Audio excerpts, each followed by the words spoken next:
An important mom panel this morning, Melanie. It's so incredible to be back, but of course there is, there's so many feelings when you come back. So joining us on our parent panel are some incredible women. We're going to start with Sasha Emmons, of course, editor-in-chief with Today's Parent, Andrea Mercer, a mom of 2 who has decided to stay at home, and Sheila Nayak, who is a mom of 3, and you just went back to work. Yeah. So a lot to discuss here. You're experiencing what Mel is experiencing this morning, which is a daunting transition back into the workforce. Absolutely. Talk to us about some of the feelings that surround it and how you combat that transition back to work. Yeah, and I think, like you said, Mel, it's so emotional. It's such turmoil. And I was watching you and thinking I could never be doing this on my first day. Went back and socialized with my colleagues and went home, and that was enough for me for my first day. It's really hard. Well, full disclosure, so Sheila and I, we met in the neighborhood.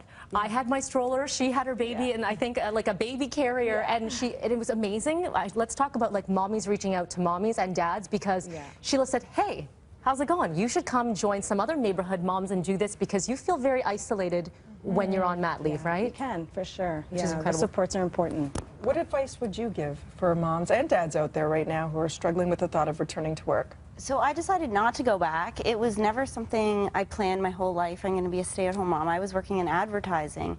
And at the time I thought, yeah, I'm going to, I'm going to go have my baby. I'll see you guys in a year. And my husband, started traveling a bit more, and I knew, okay, one of us has to carry the weight of this and be the primary caregiver.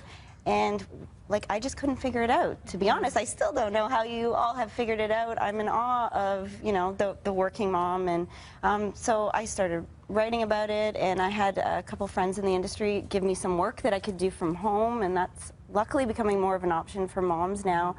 But there isn't a day that goes by where I don't wonder about what's going on with my career and what am I going to do in 3 years, when the kids are in school, and I want to be working. So I also started an online business just to have something to do on the side. It's not just a moneymaker, it's a sanity break for me and a creative outlet, and I think it's so important because you can get swallowed up in motherhood, being a stay-at-home mom. Totally, and there's the mom guilt. When you go back, and Sasha can speak to this because Today's Parent has covered all of this, the expectations that are there to be a good mom, to be a good employee, to be all of everything. And I mean, of course, you talk to parents all the time. Yeah, we do. I mean, it's so hard, really. Either choice is really, really difficult. Being at home with a baby or multiple kids every day is really difficult. Just as difficult, if not more difficult, than going to work. But if you're going to work, then you sometimes feel that nagging guilt that maybe you should be at home. So it's such a highly personal decision, and it really just depends on the particular set of factors for your family. I think we need to break it down, because I'm hearing the word guilt a lot, sometimes shame, sometimes judgment. You mentioned mommy groups. I've had friends who have said they couldn't wait to get back to work, and they felt judged or shamed because people said, my gosh, you're back early. Some people have no choice but to go back to work after 2 or 3 months, or they'll lose their job, or there's just no other way they can manage and take care of their child or children. Right. So what do you say to those women, who represent that end of the spectrum, who actually can't wait to get back to work? Yeah, because we all know them, right? I get that. Being at home every day, 24/7 in the parenting trenches,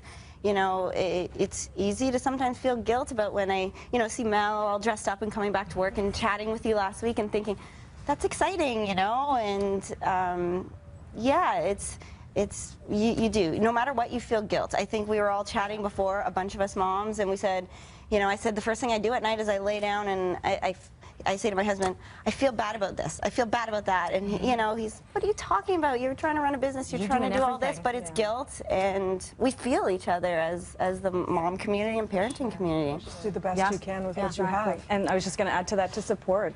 I think the supports around you, whether it's your friends, colleagues, family, it's so important no matter what your choice is. And I think you both touched on it. It's really a personal choice, and what makes sense for your family and for you. And I think as women, that's another factor, right?